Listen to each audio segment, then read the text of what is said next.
तंत्र सूत्र विधि 2, जब श्वास नीचे से ऊपर की ओर मुड़ती है और फिर जब श्वास ऊपर से नीचे की ओर मुड़ती है, इन 2 मोड़ों के द्वारा उपलब्ध हो।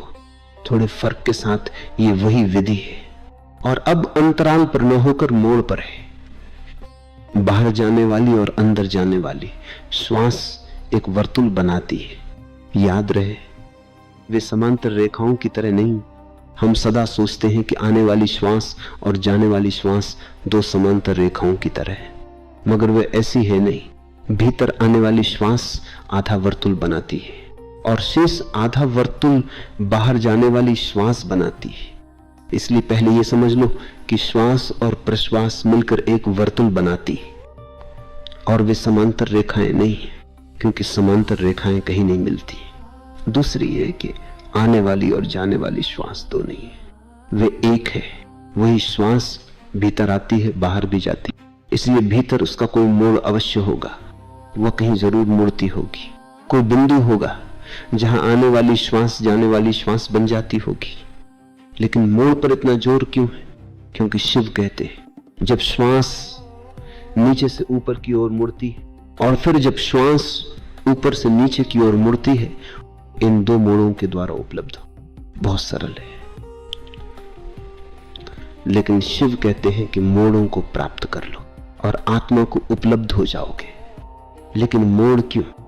अगर तुम कार चलाना जानते हो तो तुम्हें गियर का पता होगा। हर गियर बदलते हो तो तुम्हें न्यूट्रल गियर से गुजरना पड़ता है, जो कि गियर बिल्कुल नहीं है। तुम पहले गियर से दूसरे गियर में जाते हो और दूसरे से तीसरे गियर में, लेकिन सदा तुम्हें न्यूट्रल गियर से होकर जाना पड़ता है। वह न्यूट्रल गियर घुमाव का बिंदु है, मोड़ है। उस मोड़ पर पहला गियर दूसरा गियर बन जाता है और दूसरा तीसरा बन जाता है। वैसे ही जब तुम्हारी श्वास भीतर जाती है और घूमने लगती है तो उस वक्त वह न्यूट्रल गियर में होती है, नहीं तो वह नहीं घूम सकती। उसे तटस्थ क्षेत्र से गुजरना पड़ता है। उस तटस्थ क्षेत्र में तुम न तो शरीर हो और न मन ही हो, न शारीरिक हो न मानसिक हो, क्योंकि शरीर तुम्हारे अस्तित्व का एक गियर है और मन उसका दूसरा गियर है। तुम एक गियर से दूसरे गियर में गति करते हो, इसलिए तुम्हें एक न्यूट्रल गियर की जरूरत है जो न शरीर हो और न मन हो। उस तटस्थ क्षेत्र में तुम मात्र हो, मात्र अस्तित्व, शुद्ध, सरल, अशरीरी और मन से मुक्त। यही कारण है कि घुमाव बिंदु पर, मोड़ पर इतना जोर है। मनुष्य एक यंत्र है, बड़ा और बहुत जटिल यंत्र। तुम्हारे शरीर और मन में भी अनेक गियर है। तुम उस महान यंत्र रचना का ही हिस्सा हो।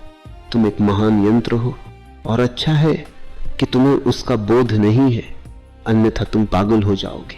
शरीर ऐसा विशाल यंत्र है कि वैज्ञानिक कहते हैं अगर हमें शरीर के समांतर एक कारखाना निर्मित करना पड़े तो उसे 4 वर्ग मील जमीन की जरूरत होगी और उसका शोरगुल इतना भारी होगा कि उससे 100 वर्ग मील भूमि प्रभावित होगी। शरीर एक विशाल यांत्रिक रचना है, विशालतम। उसमें लाखों लाखों कोशिकाएं हैं और प्रत्येक कोशिका जीवित है। तुम 7 करोड़ कोशिकाओं के एक विशाल नगर में हो। तुम्हारे भीतर 7 करोड़ नागरिक बसते हैं और सारा नगर बहुत शांति और व्यवस्था से चल रहा है। प्रतिक्षण यंत्र रचना काम कर रही है और वो बहुत जटिल है।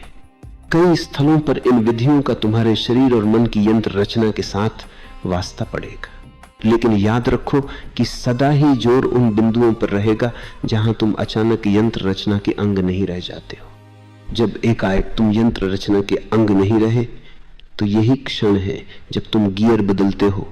उदाहरण के लिए, रात जब तुम नींद में उतरते हो तो तुम्हें गियर बदलना पड़ता है, क्योंकि दिन में जागी हुई चेतना के लिए दूसरे ढंग की यंत्र रचना की जरूरत रहती है। तब मन का भी एक दूसरा भाग काम करता है और जब तुम नींद में उतरते हो तो वो भाग निष्क्रिय हो जाता है और अन्य भाग सक्रिय होता है। उस क्षण वहां एक अंतराल, एक मोड़ आता है। एक गियर बदला, फिर सुबह जब तुम जागते हो तो गियर बदलता है।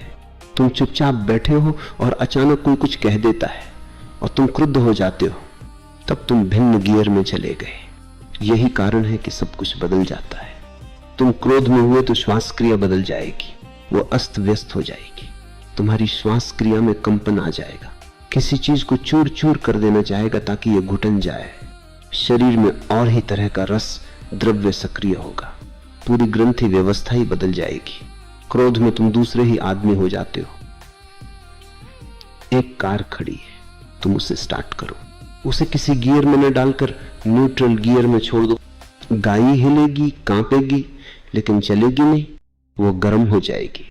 इसी तरह क्रोध में नहीं कुछ कर पाने के कारण तुम गर्म हो जाते हो। यंत्र रचना तो कुछ करने के लिए सक्रिय है और तुम उसे कुछ करने नहीं देते, तो उसका गर्म हो जाना स्वाभाविक है। तुम एक यंत्र रचना हो, लेकिन मात्र यंत्र रचना नहीं हो, उससे कुछ अधिक हो।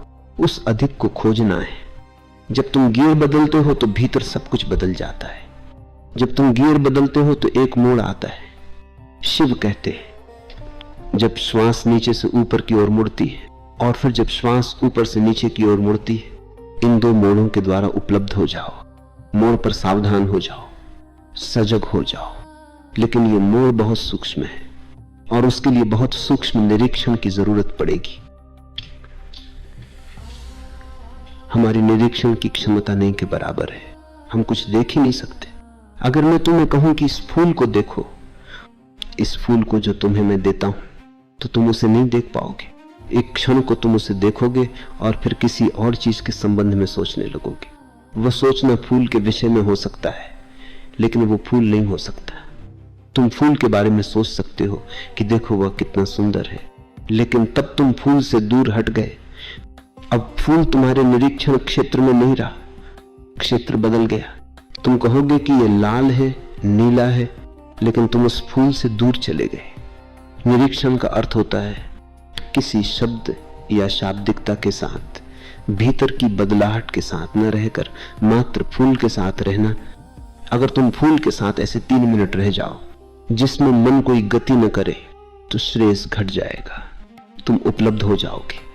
लेकिन हम निरीक्षण बिल्कुल नहीं जानते, हम सावधान नहीं हैं, सतर्क नहीं हैं, हम किसी भी चीज को अपना अवधान नहीं दे पाते। हम तो यहां वहां उछलते रहते हैं। वो हमारी वंशगत विरासत है, बंदर वंश की विरासत। बंदर के मन से ही मनुष्य का मन विकसित हुआ है। बंदर शांत नहीं बैठ सकता, इसीलिए बुद्ध बिना हलन चलन के बैठने पर, मात्र बैठने पर इतना जोर देते हैं, क्योंकि तब बंदर मन का अपनी राह चलना बंद हो जाता है। जापान में एक खास तरह का ध्यान चलता है। जैन शब्द का जापानी में अर्थ होता है मात्र बैठना और कुछ भी नहीं करना, कुछ भी हलचल नहीं करनी, मूर्ति की तरह वर्षों बैठे रहना है, मृतवत, अचल। लेकिन मूर्ति की तरह वर्षों बैठने की जरूरत क्या है? अगर तुम अपने श्वास के घुमाव को अचल मन से देख सको तो तुम प्रवेश पा जाओगे, तुम स्वयं में प्रवेश पा जाओगे, अंतर के भी पार प्रवेश पा जाओगे। लेकिन ये मोड़ इतने महत्वपूर्ण क्यों है? वे महत्वपूर्ण है क्योंकि मोड़ पर दूसरी दिशा में घूमने के लिए श्वास तुम्हें छोड़ देती है। जब वो भीतर आ रही थी तो तुम्हारे साथ थी, फिर जब वो बाहर जाएगी तो तुम्हारे साथ होगी। लेकिन घुमाव बिंदु पर न वह तुम्हारे साथ है और न तुम उसके साथ हो। उस क्षण में श्वास तुमसे भिन्न है और तुम उससे भिन्न हो। अगर श्वास क्रिया ही जीवन है तो तब तुम मृत हो। अगर श्वास क्रिया तुम्हारा मन है तो उस क्षण तुम अमन हो, तुम्हें पता हो या न हो। अगर तुम अपनी श्वास को ठहरा दो तो मन अचानक ठहर जाता है। अगर तुम अपनी श्वास को ठहरा दो तो तुम्हारा मन अभी और अचानक ठहर जाएगा। मन चल नहीं सकता। श्वास का अचानक ठहरना मन को ठहरा देता है। क्यों? क्योंकि वे पृथक हो जाते। केवल चलती हुई श्वास मन से, शरीर से जुड़ी होती है, अचल श्वास अलग हो जाती है। और जब तुम न्यूट्रल गियर में होते हो, कार चालू है, ऊर्जा भाग रही है, कार शोर मचा रही है, वो आगे जाने को तैयार है, लेकिन वो गियर में ही नहीं है। इसलिए कार का शरीर और कार की यंत्र रचना दोनों अलग अलग है। वही बात तब होती है जब श्वास मोड़ लेती है। उस समय तुम उससे नहीं जुड़े और उस क्षण तुम आसानी से जान सकते हो कि मैं कौन हूं, ये होना क्या है। उस समय तुम जान सकते हो कि शरीर रूपी घर के भीतर कौन है, इस घर का स्वामी कौन है। मैं मात्र घर हूं या वहां कोई स्वामी भी है? मैं मात्र यंत्र रचना हूं या उसके परे भी कुछ है? और शिव कहते हैं कि उस घुमाव बिंदु पर उपलब्ध हो। वे कहते हैं उस मोड़ के प्रति बोधपूर्ण हो जाओ और तुम आत्म उपलब्ध हो।